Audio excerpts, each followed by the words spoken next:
Welcome to your essential business briefing. I'm Stephen Carroll. Coming up, it's Joe Biden's economy now. We'll examine the new US president's plans and the challenges that he's facing in managing the economic crisis. Mega mergers and the promise of revolution in the motor industry, but can the leap to electric vehicles save car makers? And behind the scenes at the busiest airport in Europe, the businesses sharing the pain as passenger numbers plummet at Paris's Charles de Gaulle. Now, Joe Biden has inherited a health and economic crisis in the United States. Before the inauguration, he unveiled his $1.9 trillion rescue plan. It includes another $1,400 in stimulus checks. The new president wants to extend unemployment benefits with $400 extra per week until the end of September. And there's $130 billion to get schools reopened, plus plans to raise the federal minimum wage to $15 an hour. Let's speak now to Adam Posen, who's the president of the Peterson Institute of International Economics. Adam, thank you very much for being with us. Let's start with that economic plan.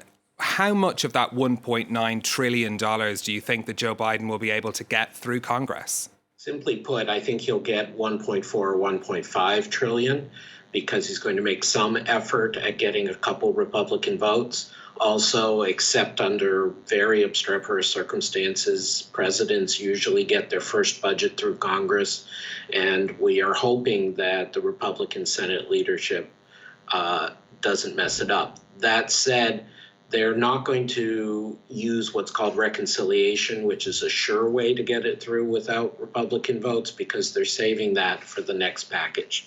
The big question is the immigration reform, less than the financial number. So if I can just stay with the finances for a second, if you don't mind, the finished product, what are the most important elements of that plan, do you think, in helping to address this economic crisis? The most important element politically and symbolically is the $2,000 stimulus checks to most people earning average incomes, but it's actually in many ways the least important and helpful economically. The most important aspects are the funding to state and local governments, which are providing so much of the frontline services and have seen their tax receipts go down in the crisis.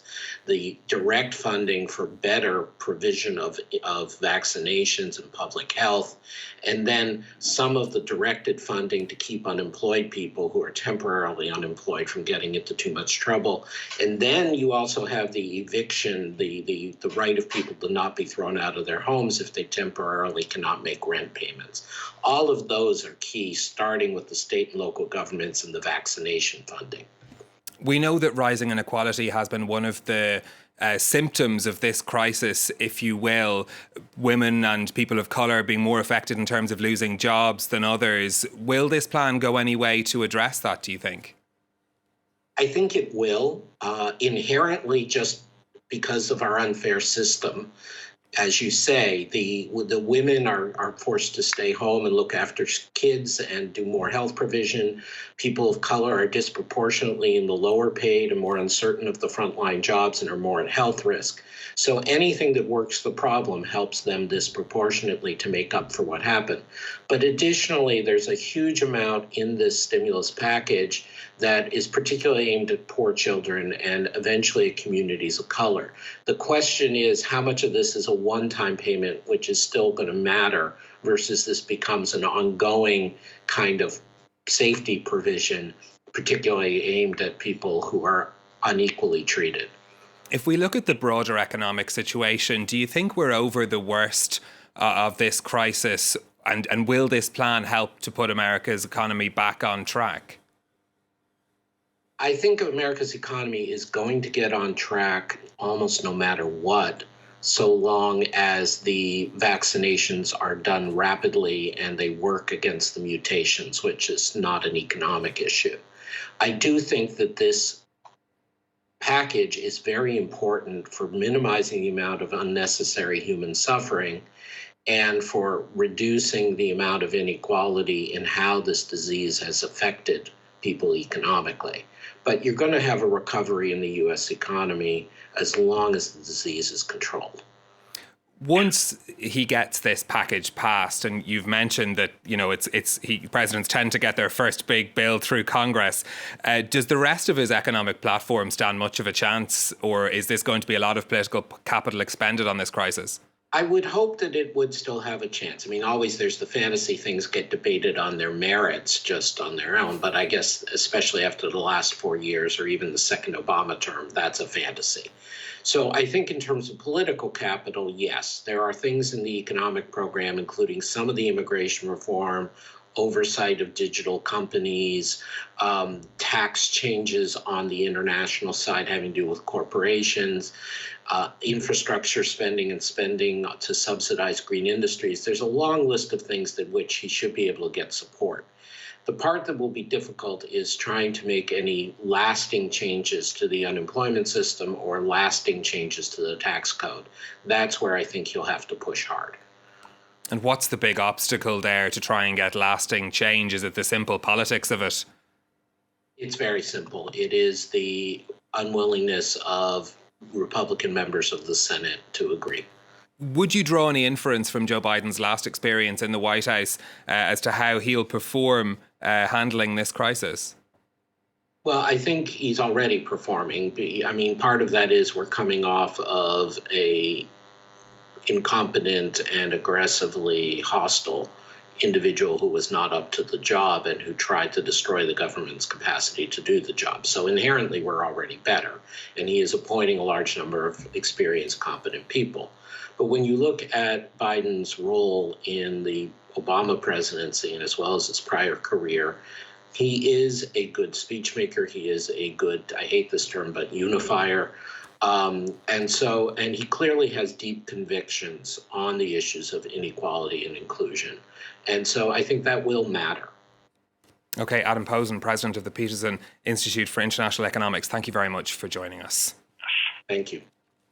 Now, there's a big new name in the motor industry. Fiat Chrysler and France's PSA have completed their merger into Stellantis, creating the world's fourth largest car maker. The tie-up is aiming to save €5 billion a year in costs. But the new CEO, Carlos Tavares, says that won't mean shutting down factories. Stellantis is planning to launch 10 new electric cars this year. This merger comes at a time when car makers have seen a slump in sales because of the pandemic. Kate Moody's here with more on this. Kate, what's been happening in the industry? Well, after slumping to a near halt last spring, Stephen, car sales began to recover at different speeds depending on the market. Global sales fell around 15% in 2020 and a similar amount in the United States.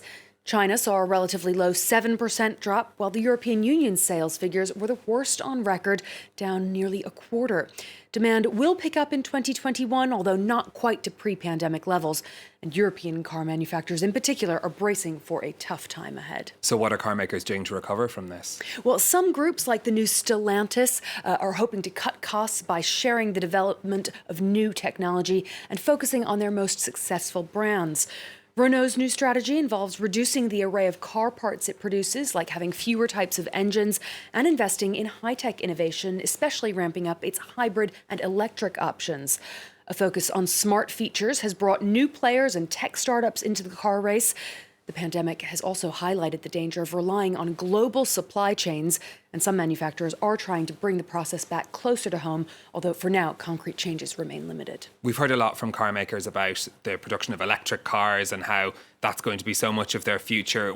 When do they expect sales to take off in that area? Well, we saw a beginning of it in 2020, although electric and hybrid cars do represent just a fraction of the overall market. Sales did grow 43% last year, and they're gaining momentum, especially in Europe. That's partly because governments offered buyers financial incentives, and in the longer term, they're bringing in new environmental regulations.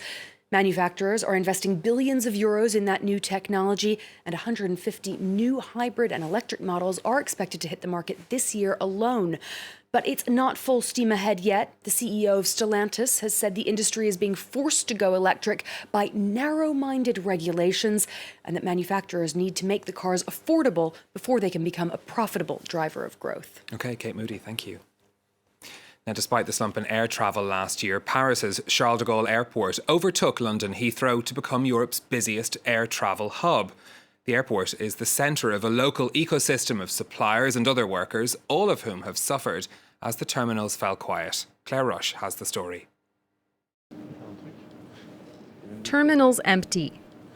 Stores and restaurants closed. Airline check-in counters shuttered.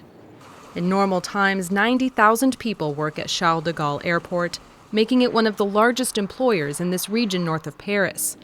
But Europe's busiest airport has been slammed by the coronavirus pandemic. Fewer flights, fewer passengers, less business for the companies that depend on the airport, like this contractor that prepares in-flight meals. Today we're preparing the business class meals for Air France. Only a quarter of its employees are now shifted at a given time. This machine has been out of service since April. When it was operational, we used to make between 7,000 and 12,000 meals per day, but we had to shut it down because demand was so low. To stay afloat, the company has slashed salaries by 8%. Most of its employees have had their hours cut and are on the government's furlough scheme. My monthly pay has been reduced by 400 euros. That's a lot. We're adapting. We're sacrificing ourselves to save the company. A hard blow, reverberating on and off the runway, impacting workers from taxi drivers to baggage handlers. I haven't had any work since June.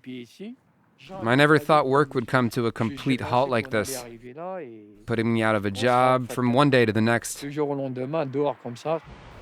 ADP Group, which owns and operates Charles de Gaulle, estimates that Paris airports won't be fully back up and running until 2023, while airline industry representatives warn it may be 2024 by the time global air travel recovers. Well, that's it from us for this week, but you can find all of our previous episodes on our website, france24.com. And you'll find us on social media for your comments and questions. Until next time, thanks for watching.